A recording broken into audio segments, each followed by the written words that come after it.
تو آپ کو جو حکم دینا ہو دے دیجئے، اور آپ جو حکم دے سکتے ہیں وہ صرف اسی دنیا کی زندگی میں دے سکتے ہیں۔ ہم تو اپنے پروردگار پر ایمان لے آئے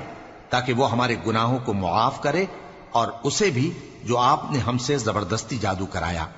اور اللہ سب سے اچھا ہے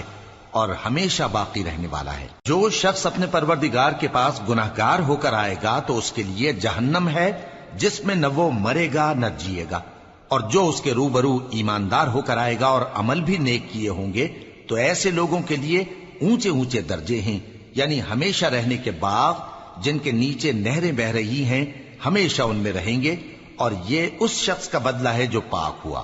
اور ہم نے موسیٰ کی طرف وہی بھیجی کہ ہمارے بندوں کو راتوں رات نکال لے جاؤ، پھر ان کے لیے سمندر میں لاٹھی مار کر خشک رستہ بنا دو،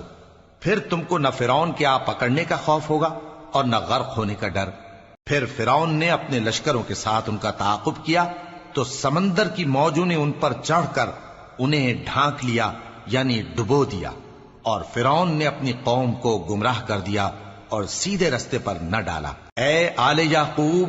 ہم نے تم کو تمہارے دشمن سے نجات دی اور تورات دینے کے لیے تم سے کوہ طور کی داہنی جانب مقرر کی، اور تم پر من اور سلوہ نازل کیا، اور حکم دیا کہ جو پاکیزہ چیزیں ہم نے تم کو دی ہیں ان کو کھاؤ اور اس میں حد سے نہ نکلنا،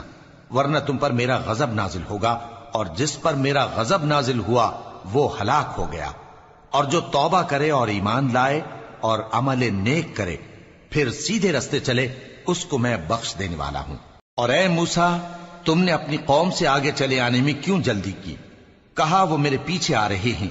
اور اے میرے پروردگار، میں نے تیری طرف آنے کی جلدی اس لیے کی کہ تو خوش ہو جائے۔ فرمایا کہ ہم نے تمہاری قوم کو تمہارے بعد آزمائش میں ڈال دیا ہے،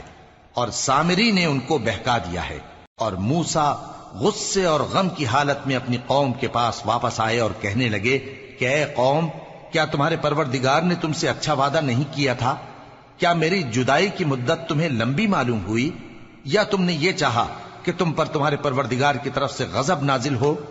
اور اس لیے تم نے مجھ سے جو وعدہ کیا تھا اس کے خلاف کیا؟ وہ کہنے لگے کہ ہم نے اپنے اختیار سے آپ سے وعدہ خلافی نہیں کی، لیکن ہم ان لوگوں کے زیوروں کا بوجھ اٹھائے ہوئے تھے، پھر ہم نے اس کو آگ میں ڈال دیا، اور اسی طرح سامری نے ڈال دیا۔